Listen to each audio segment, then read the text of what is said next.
여러분 안녕하십니까? 이번 학기에 병원 재무 관리를 맡게 된 김준호라고 합니다.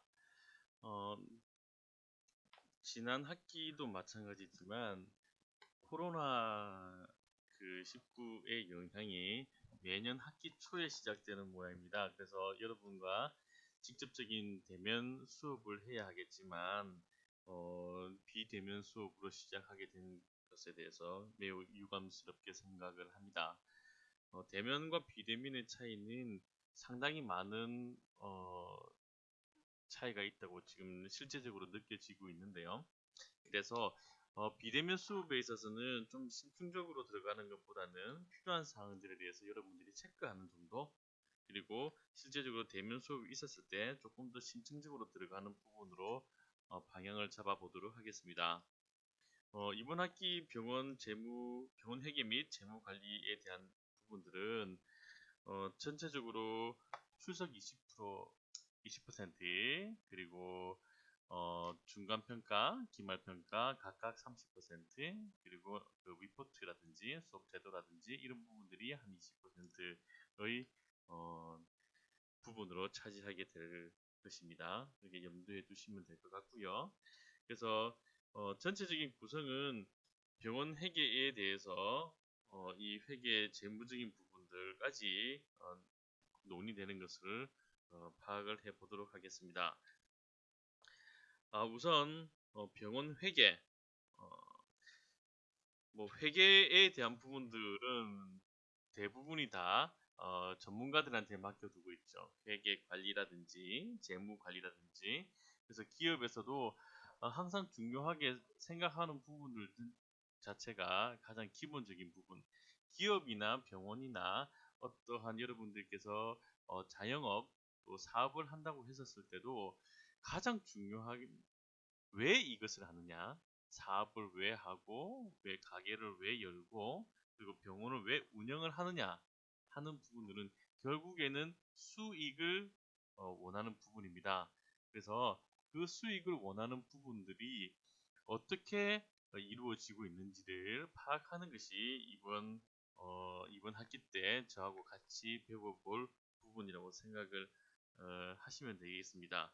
그 중에서도 병원에 대한 부분들, 병원 회계 본질, 병원 재무제표의 이해, 그리고 병원의 순환 과정, 회계 처리, 원가 회계, 재무 관리, 자, 이런 부분들을 이제 가지고 있는데요. 그러면 회계는 뭐 때문에 하느냐, 회계는 무엇 때문에 지금은 하고 있느냐, 라는 부분들을 많이 얘기 들을 수가 있을 것입니다. 우리 일반적으로 우리 개인들도 어, 재무 관리를 하죠. 쉽게 말씀드리면 뭐 본인들이 용돈을 받는다, 또는 본인이 어떤 곧 사회인이 되신다면 얼마만큼의 월급 또 연봉을 받게 된다 라고 했을 경우에 어떤 연봉을 받고 또 어떤 식으로 연봉을 얼마나 받았고 얼마나 세금이 나가고, 그리고 내가 기본적으로 뭐 쓰는 비용들, 예를 들어서 뭐 식사를 한다든지, 그 다음에 뭐 친구들과 만나서 커피를 한잔하고, 그리고 음식을 대접을 하기도 하고, 그리고 필요한 제가 요즘에 가장 중요한 것들 중에 하나가 뭐냐면 이제 통신비겠죠, 그죠? 통신비를 얼마나 내고, 만약에 본인이 어, 자취를 하게 된다면 뭐 기본 보증금에 월세는 얼마일 거고, 자, 이러한 부분들이 형태적으로 어, 기본적으로 여러분들이 나누어질 수가 있을 것입니다. 그 부분들을 구체화시키고 수치화시킨 게 바로 재무관리라고, 아니 회계라고 보시면 됩니다. 개인의 회계도 마찬가지고 이 부분들을 확대 해석을 하게 되면 법이나 또 그 사회 그 업체에서 기본적으로 가지고 있는 어, 규칙에 따라서 진행한 것이 회계라고 볼 수 있을 것입니다. 그러면 이 회계는 왜, 왜 하느냐? 자, 이 회계를 왜 하느냐에 대한 부분들이 있을 수가 있을 것입니다. 누구한테 이 회계를 하고 어떤 기본적인 규칙이 있는지, 자, 이번 시간에 그 정도만 알아보는 걸로 하면 좋을 것 같습니다. 자, 그래서 이번에 학습 목표는 병원 재무 관리를 이해한다. 병원 재무관리를 다 이해할 수는 없을 거예요. 병원 재무관리를 어떻게 이해하는지 한번 기본적인 틀을 한번 알아두시는 것, 그리고 병원 회계의 본질을 이해하고 병원 회계에서 필요한 기본 과정에 충실하게 병원 회계를 만들 수 있어야 한다는 것이 우리의 목표이긴 하지만 우리가 그렇게 할 수 있겠느냐? 못합니다. 자, 이번 시간에 그걸 못해요. 그래서 하지만 기본적으로 병원 회계 전체를 이해하는 것보다는 작게는 여러분들이 개인 회계에서 시작을 해서 병원 또는 더 큰 사회 조직체의 회계까지도 이해를 할 수 있는 부분, 이 필요하다고 생각합니다. 이 회계 부분들을 잘 이해를 한다면 기본적으로 주식이라든지 주식에 대해서 재무제표를 읽어서 얼마만큼 투자를 해야 된다는 건지 그런 부분에 대해서도 여러분들이 이해를 하실 수가 있을 것입니다. 자, 그래서 우리 학습 내용을 보면 회계의 기초, 회계의 기본 과정, 그리고 회계 정보의 질적 특성, 회계 원칙, 병원 회계의 특성, 국가 직무 능력 표준, 뭐 이런 것들을 이제 배우게 된다. 자, 우선 회계의 기초.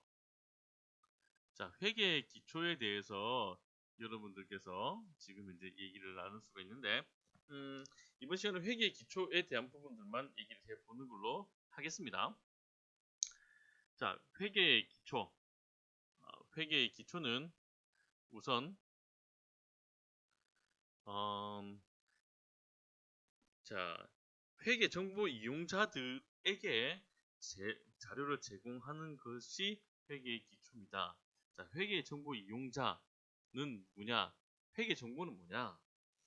우리가 지금 알고 있었던 기본적으로 한번 얘기를 해볼게요. 뭐 이거는 또 한번 배워야 될 내용이지만 재무제표를 다른 사람들에게 보여주는 겁니다.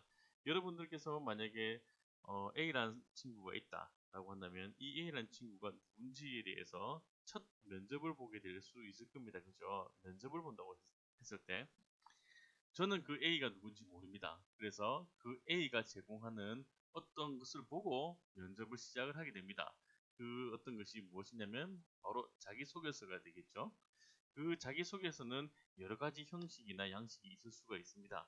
회사에서 원하는 양식도 있을 수 있을 것이고요. 그리고 본인이 작성한 양식도 있을 수 있을 것입니다. 그러면 회사에서 원하는 양식은 기본적으로 그런 부분이 있을 거예요. 뭐 자기소개, 자기의 포부, 그리고 학창 시절, 뭐 가족 관계, 뭐 이런 것들 내용들도 있을 수 있을 것이고, 또 이 첨부해서 어떤 부분들이 있냐면 뭐 성적 증명서를 달라든지 아니면 경력 증명서를 달라든지 아니면 자격증 사본을 달라든지 이러이러한 내용을 가지고 제가 A라는 친구를 면접을 보게 될 수 있을 것입니다.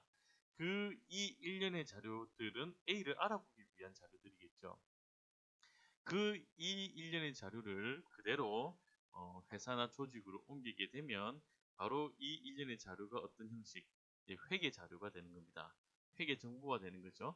그러면 이 회계 정보는 어떤 게 있냐면 재무제표를 보통 회계 정보의 기초적인 부분이라고 얘기를 하는데 재무상태표, 손익계산서, 현금흐름표, 자, 이 세 가지 재무제표를 가지고 우리가 보통 그 회사나 기업이나 병원이나 작은 조직의 상태를 내부를 알아보는 겁니다.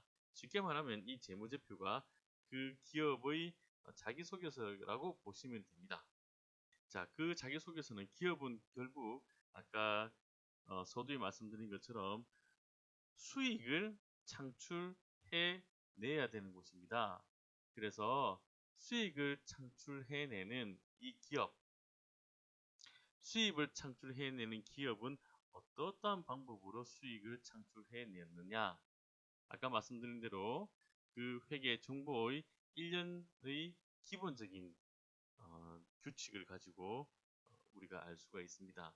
그러면 이 회계 정보를 어떻게 누구한테 알려주느냐? 우선 병원으로 보겠습니다. 병원의 회계 정보는 내부 사람들한테 먼저 알려줘야 되겠죠, 그죠? 우선 제일 병원 직원들이 먼저 알아야 되는 부분도 분명히 필요합니다. 왜냐하면 이 회계 정보를 가지고 과연 내가 이 병원에 계속 근무할 수 있을 것인지, 이 병원이 미래지향적인지를 파악을 할 수가 있습니다. 또 중요한 것은 이 병원을 어떻게 이끌어 나갈 것인지, 이 병원을 어떻게 미래지향적으로 이끌어 나갈지를 알 수 있도록 그 정보를 제공해 주는 사람들은 회계 정보를 만드는 사람들이고, 누구에게? 바로 병원 경영진들이겠죠. 병원 경영진들이 그 회계 정보를 보고 그 앞으로 얼마나 우리가 살림을 어떤 식으로 방향을 잡아야 되겠다 라고 하는 것을 결정하는 것이 바로 이 회계 자료가 될 것입니다. 또 하나는, 회계 정보는 외부 기관 또는 외부 출연자들한테 알려주는 자료가 됩니다. 그 외부 정보 이용자는 누구냐면 우선 정부기관이 되겠죠. 정부기관에서는 이 회계 정보를 가지고 기본적으로 세금을 부과를 할 수가 있습니다. 그리고 또 하나는 채권자가 되겠죠. 물론 병원이 전혀 부채가 없고 빚을 지지 않은 상태라면 큰 의미는 없겠지만, 크고 작건 간에 1년에 부채를 가지게 된다면 그 채권자들은 당연히 이 병원이 얼마나 운영이 되고 있는지를 알고 싶어 하고 알려줘야 될 의무가 병원에서도 있습니다. 그래서 그 정보를 어떻게 쪽지나 포스트잇이나 뭐 이메일이나 뭐 이렇게 해서 알려주는 것이 아니라, 정확하게 그 회계의 양식에 맞도록 한 것이 이 회계 정보를 통해서 채권자는 그 기업이나 병원의 상태를 알 수가 있습니다. 그리고 또 하나는, 이 채권자도 마찬가지겠지만 이 기부금을 납부하는 사람도 있을 수가 있죠. 그래서 기부금이라든지 또는 이 병원에 대해서 병원은 아직까지는 영리사업이라기보다는 비영리 사업을 주체적으로 하고 있기 때문에 투자의 개념이라고 보다는 기부의 개념이 보일 수 있을 겁니다. 그래서 내가 기부한 금액이 얼마나 어떻게 잘 사용이 되었는지를 알고 싶고, 또 알아야 되는 그런 권리가 알 수 있도록 그 병원에서 제공해 줘야 되는 의무가 있고, 알 수 있도록 요구해야 되는 권리가 있습니다.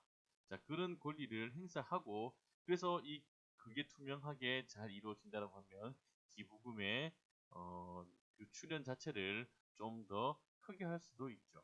자, 그래서 회계는 외적인 부분, 내부의 경영진과 병원 직원, 그리고 외부의 정부기관과 채권자, 그리고 기부금 출연자들을 위해서 기본적인 어떤 양식, 아까 말씀드렸던 개인의 자기소개서가 아닌 기업의 자기소개서가 된다 하는 것을 알아두시면 될 것 같습니다.